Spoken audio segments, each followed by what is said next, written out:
আমরা তো ফেরেশতাও না, আমরা শয়তানও না, আমরা মানুষ। পৃথিবীর যে কোনো সময় ভুল করলে আবার ঠিক করা যায়, সেই জন্য হলো মানুষ। আর কত প্রশ্ন এখন ওদের করো, ঠিক আছে ওদের করো। এইটা আমার ছেলে কালকে বলছিল কোইন্সিডেন্টলি যে বাবা তুমি মনে করো যে 1 to 25 or 25 to 50 তুমি কোনটা চুজ করবে, সেম জিনিস।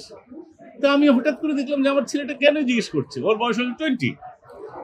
তখন আমি বললাম বাবা আমি 1 to 25 এর ভিতরে যাবো, কারণ ওই সময় যে আকাঙ্ক্ষা, স্বপ্ন, শক্তি যেটা তোমাকে মোল্ড করে অন্যভাবে নিয়ে যাবে, ওটা হচ্ছে টেক ওভারের একটা সময়। সব সময় ওই সময় মা ছিল বেঁচে, বাবা ছিল বেঁচে, ভাই ছিল বেঁচে, বোন ছিল বেঁচে, এখন অনেকেই নাই।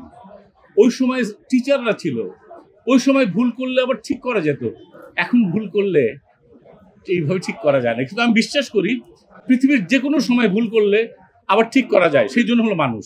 একমাত্র মানুষ কোনো সময় ভুল করে আবার ঠিক করতে পারে, অন্য কেউ পারে না। আল্লাহ পাক আশরাফুল মখলুকাত, আমরা আল্লাহ পাক এই সুযোগটা আমাদের দিয়েছেন।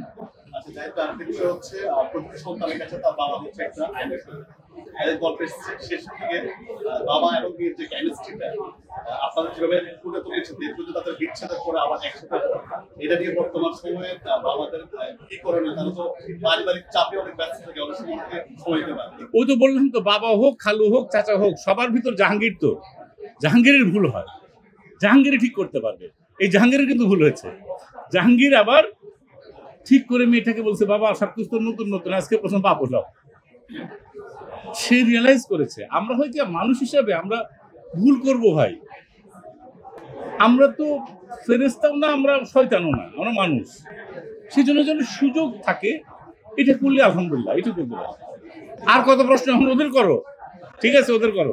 Thank you so much. আমাদের তো প্রশ্ন নাই, তোমাদের অনেক অনেক ধন্যবাদ বাবু। আমাকে ছুটি দাও, ওদের করো।